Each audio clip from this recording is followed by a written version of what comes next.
Deməli, kvadrat köklər part 2-dən davam edirik. Bu hissədə isə daha çox siz praktik sual izahları görəcəksiniz. Ona görə də vaxt itirmədən keçirəm artıq sualları verməyə. Deyir ki, x sıfırdan kiçik olarsa, kök altında 49, x-in kvadratı, y üstündə 5 ifadəsində vuruğu kök işarəsi xaricinə çıxardın. Burada dərəcəni mən 2 gördüyümə görə düşünürəm ki, bunlar mən necə edə bilərəm ki, çölə çıxara bilim. Əvvəlcə yazıram belə. Əgər heç nə yazılmışsa, kökün dərəcəsi yəni də 2-dir. Əslində yazılmalıyım, yəni deyirəm, izahatdan ötəri yazıram. Burada olacaq 7-nin kvadratı, x-in kvadratı, y üstü 5-i də mən belə yaza bilərəm. Uşaqlar, bu formada y-in kvadratı vurulsun y-in kvadratı və ən nəhayətində vurulsun y-in özü kimi yaza bilərəm. Çünki 2, 2, 1 toplamı 5 eləmirmi? Vuranda üstlər toplanırdı da o qaydaya əsasən. Onu da belə yazsam. Y kvadrat vurulsun y. Və nə edirik indi? Kökdən çıxırıq. 7-nin dərəcəsinə kökün dərəcəsi eyni olduğuna görə kökdən çıxır 7. X kvadratı kökün dərəcəsi də 2-dir. Kökdən çıxır, amma bir şərtlə ki, modulda çıxardırıq. Modulda çıxartmalıyıq, çünki bizə orada şərt verib. Ona görə birbaşa yox, modulda çıxır. Vurulsun y-in kvadratı, bu da 2. Y olduğu kimi çıxır, çünki y üçün hər hansı bir şərt qoymuyor. Müsbət mənfi şərt qoymuyor. Bu birisi y kvadratından da bir dənə y çıxdı çölə. O birisi dərəcəsi təklidir, yəni qaldı kökün altında. Çünki kök altında y neyin kvadratıdır? Heç neyin. Ona görə qaldı kökün altında. Aydın oldu. Bərabərdir. İndi uşaqlar, biz burada x-in moduluna çıxanda x sıfırdan kiçikdir. Ona görə onun mənfisini verirəm qabağı. Mənfi 7 vuraq x. Bir daha deyirəm, moduldan çıxardanda mənfi kimi çıxmalıdır bu moduldan. Çünki cüt dərəcədən biz bunun modulu almışıq. Aydındırmı? Yəni, içərisində bir mənfisi var. Biz də özümüzdən bir mənfi atdıq qabağı ki, müsbət olsun da. Vurulsun y-in kvadratına, vurulsun kökdə y-ə. Bu formada yazmış oldu. Aydın oldu. Bəli.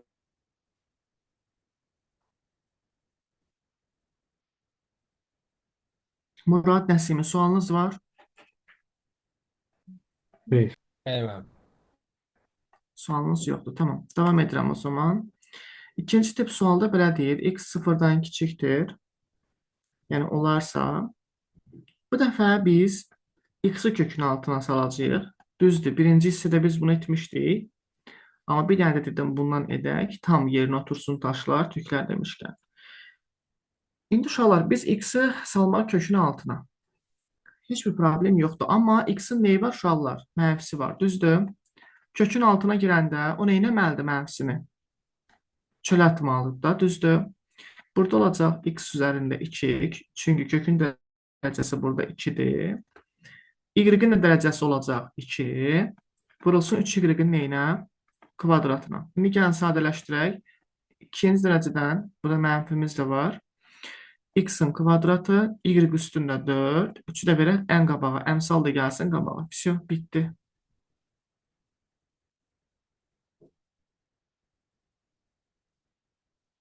Elə bu? Burada y kvadratı yazmışam, amma y-də kökün altına çaşıb mən y-in kvadratı yazmışam. Dəqiq mexanikə səhv eləmişəm. Bəli, elə bu, всё, bitdi. Başqa bir şey yoxdur. Mənfi 2 kökün altında x-in kvadratı bu formada yazdıq. Y-in kubu. Bir də 3-ümüz var. 3-ü də yazdım burada. Всё, bitdi. Əmsal verdim qabağa. Aydın oldu. Y-lərin üstü toplandı, yazıldı burada. Bəli. İndi uşaqlar, ədədlərin gəldik qoşmalarına. Qoşma anlayışı nədir? Və qoşma anlayışı hansı hallarda istifadə olunur, bizim neyimizə lazımdır? Ən birinci uşaqlar, qoşma nəyə lazımdır? Sizə imtahanda belə tip suallar düşə bilər ki, məxrəcləri irrasionallıqdan azad edin. İrrasionallıqdan azad etməlisiniz.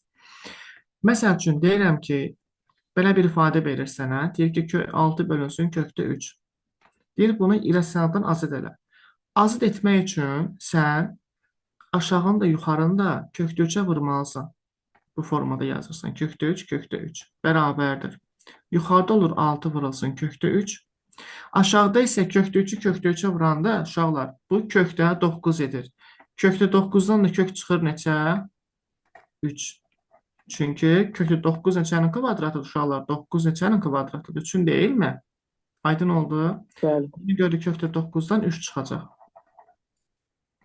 Və burada 6 ilə 3 ixtisar geçəcək. Bura 1, bura 2 düşəcək.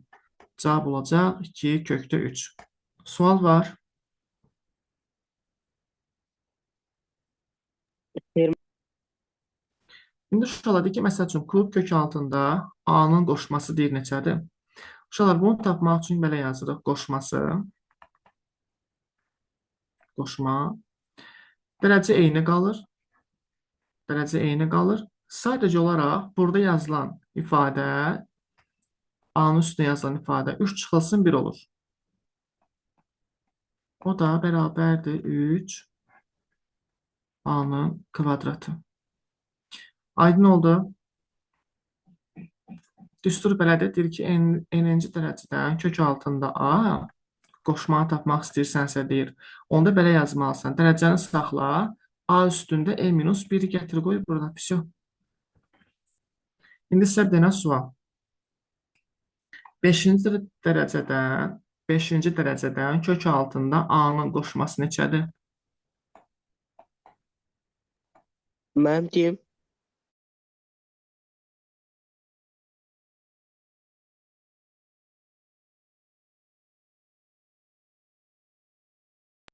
Necə müəllim?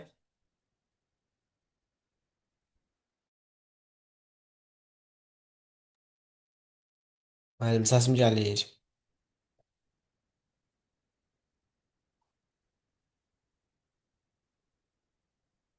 3-ü bir vayda saldır yazırsınız.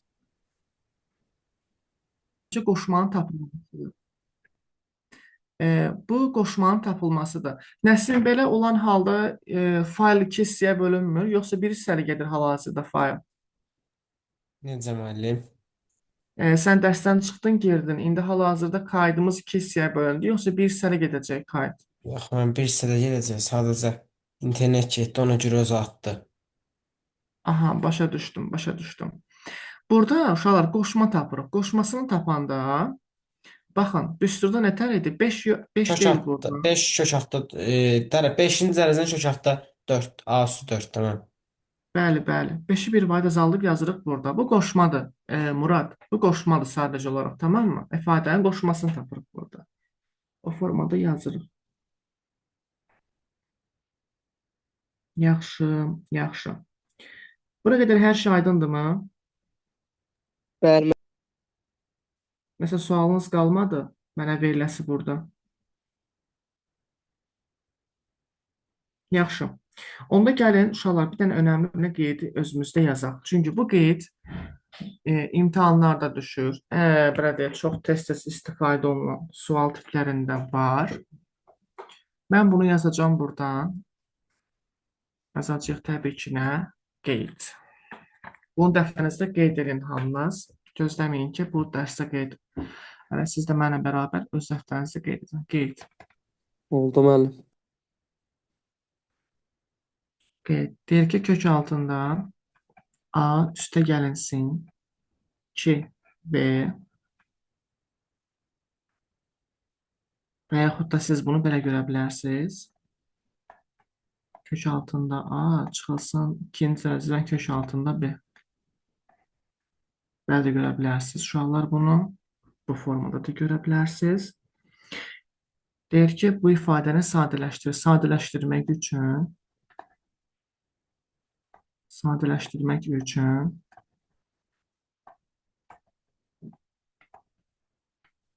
iki dənə ədəd düşünürük. Bu ədədlərin hasili n vurulsun n B-yə, m üstə gəlinsin n isə A-ya bərabər olmalıdır. Bu şərtlər ödənməlidir bizim üçün.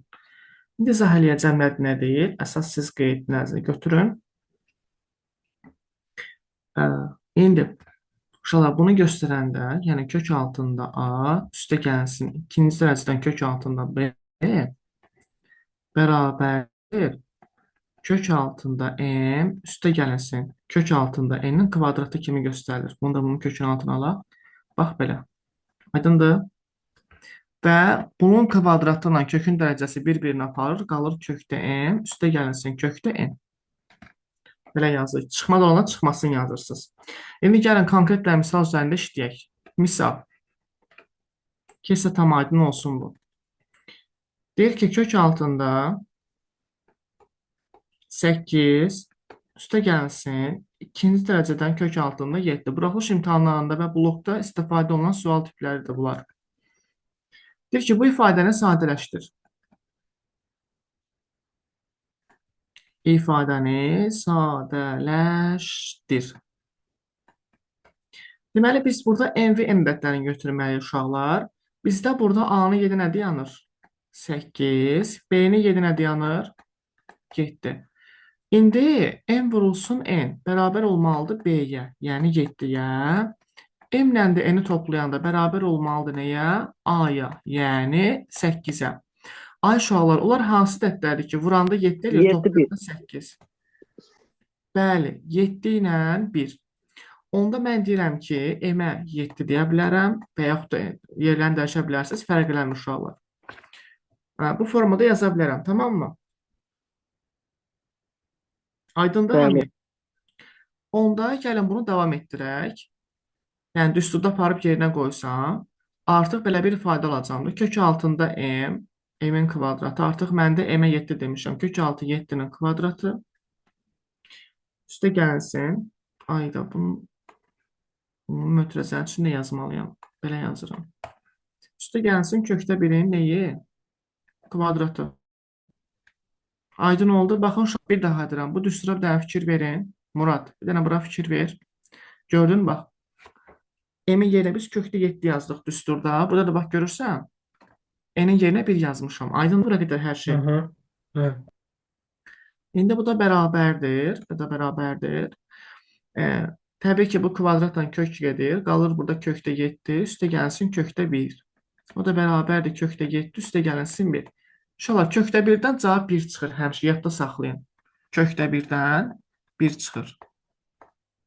Çünki 1-in kvadratı zaten 1-in özünə verir. Aydın oldu bu sual tipi sizə. Bəli.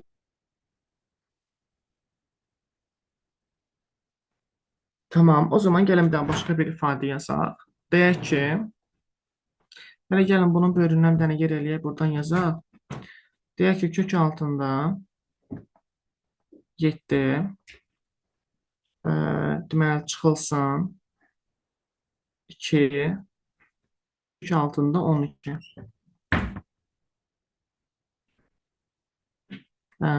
Bizə belə deyir. Bizə deyir ki, bu ifadəni sadələşdir.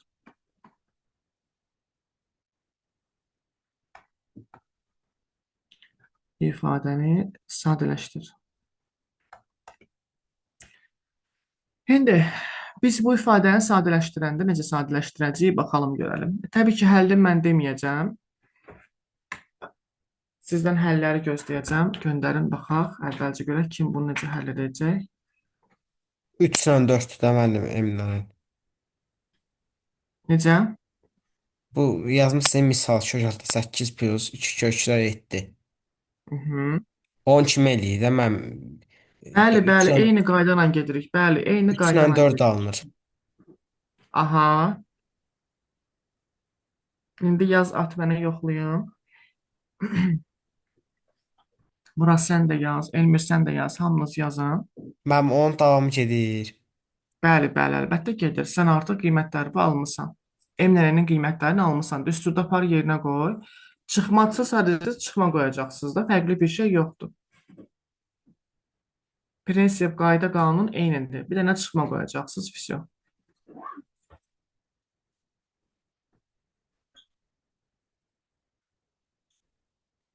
Bunları mən papkada yığmışam. Seçilən sualları sizin üçün.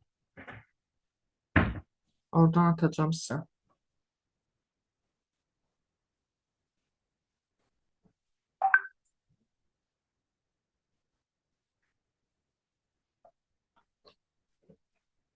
Düzdür. Cavan oğlan, düzdür. Baxın uşaqlar, burada A-nın qiyməti neçədir? 7. B-nin qiyməti neçədir Murad? 12. 12. Onda sənin tapdığın ədədlərin hasili 12 olmalıdır. Toplayanda isə neçə olmalıdır? 7. 7. Ay, sağ olun. O hansı ədədlərdir ki, vuranda 12, toplayanda 7 eləyir? Həm də biraz maraqlıdır da, yəni məntiq sualdır. Təbii ki, 3 ilə 4-dür, düzdür? O zaman mən deyirəm ki, M-in qiyməti 4, N-in qiyməti isə 3-dür. Onda düstur bu şəkildədir. Kök altında kökdə M çıxılsın. Kökdə N-in kvadratı. Düzdür? Bəs burada M-12-ni biz 6-2 yazsaq olmazdı. Niyə məsələn 3-4 yazdıq? Ayşə, qəşəng sual verdin. Əgər mən M-ə 2, N-ə 6 qiyməti versəydim, 2 vur 6, 12 edir. Mən səndən razı. Amma 2 ilə 6-nı toplayanda mənə 7-ni verməyəcəkdi. Yəni bu şərt ödəmir. Hə, aydın. Ona görə bundan yazırım. Bərabərdir. Kök altında artıq kökümüz gedəcək. Hələ ki yazaq, bu yazaq. Deməli, biz dedik ki, kök altında M, kök altında yəni 4 çıxılsın. Kök altında 3 kvadratı. Yəni kök altında M çıxılsın kök altında N-in nəyi? İnşallah kvadratı. Yəni düsturun baxın, bax bu hissəsindəyəm. Və ən nəhayət artıq işim bitdi. Üstə gəlsin kök altında M, üstə gəl. Yəni köklər getdi, qaldı burada kök üstünə 4, çıxılsın kökdə 3. Kökdə 4-dən 2 çıxır, 2 çıxılsın kökdə 3. Bitdi. Misal belə bu cür həll olundur. Olunacaq. Aydın oldu. Bəli, müəllim.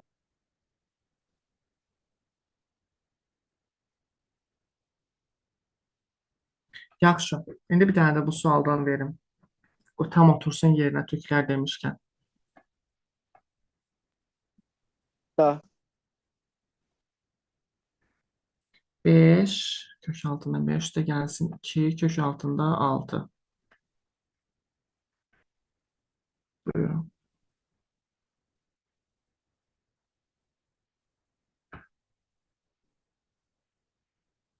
Qayda hissəsi buradadır. Misalın özünün eybi yoxdur. Qobra yazım. Qaydaya baxa-baxa işləyə bilərsiniz.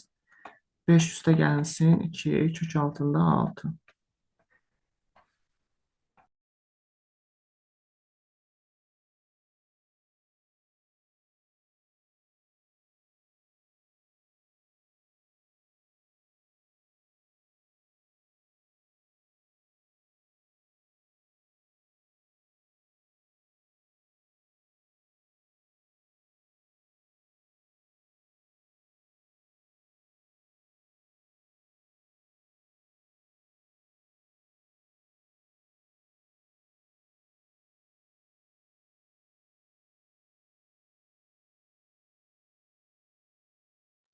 Murad, Nəsimi, Elmir yazın göndərin. Cəhd edin yazmağa.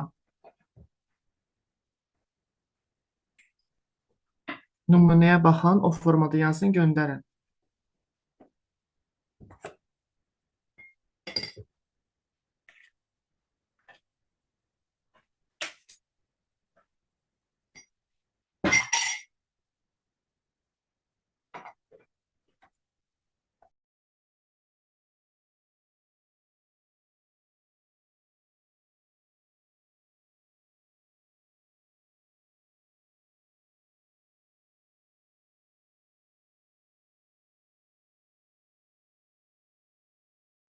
Nəsimi düzdür, afərin.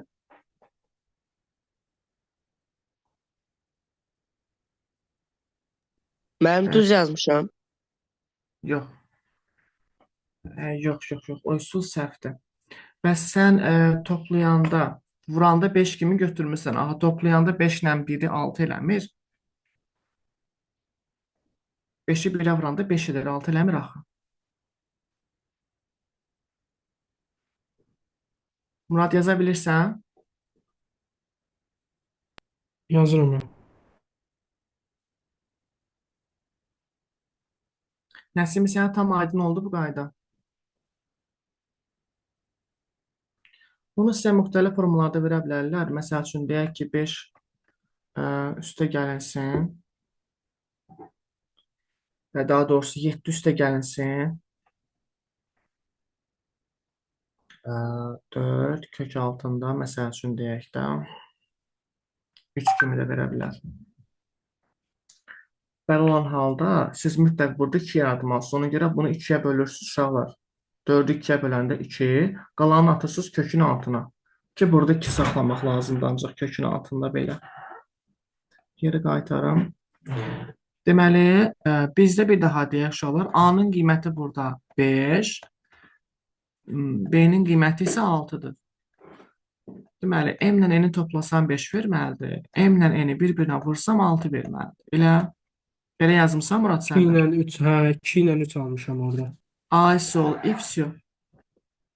Onda Yəni sən kök altı 2 üstə gəlsin, kök altı 3-dür. Belə bir şey çıxartmışam. A sol kök altında 2, üstə gəlinsin kök altında 3-ün kvadratı. Düsturda bax yerinə qoy. M ilə N-i Hə, yerinə hə, qoy. hə. Bəli. Sonra köklər gedəcək, qalacaq kökdə 2, üstə gəlsin kökdə 3. Vəsə bitdi. Cavabınız Hə, oldu. bu şəkildə eləmişəm. Hə. Hə, eləmisənsə düzdür. Əla. İndi uşaqlar biz bu yağları birinci sıra köklərin toplanmasına və çıxılmasına aid nümunə dedik, amma vurulma və bölünməsinə aid sualı demədik. O qaldı. Ona görə də istəyirəm ki, onun bir dənə vurulmasına aid, bir də yəni sonsuz köklərdən söhbət gedir. Bir dəfə də bölünməsinə aid sualları deyim sizə. Onlar da necə həll olunur. Ondan sonra artıq yavaş-yavaş dərsin izahı yekunlaşır, yəni bitiririk. Ümidvarım o tərəfə keçməyənlər var. Hamınız bu tərəfdəsiz.